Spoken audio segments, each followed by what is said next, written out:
Health news tonight, helping older Americans regain their ability to read. As we grow older, eyesight can diminish. News 8's health reporter Jocelyn Memento with more on what's available for patients battling macular degeneration.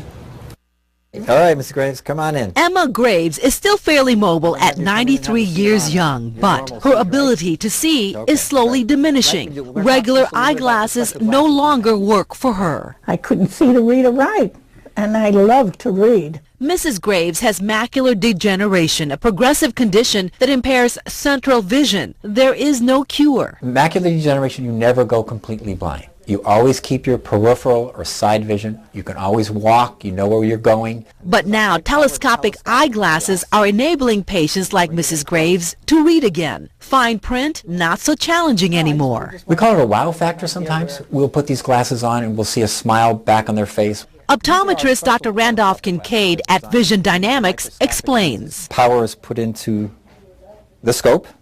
Prescriptions are put into the back of these lenses.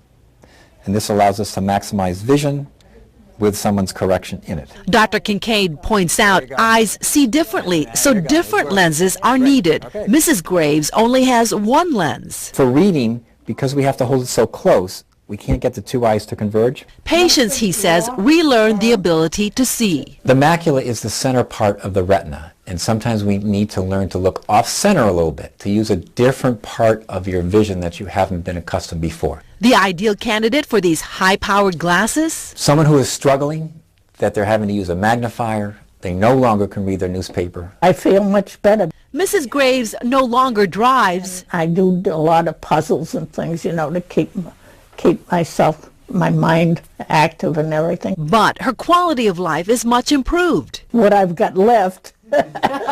In Cheshire, Jocelyn Memento, News 8.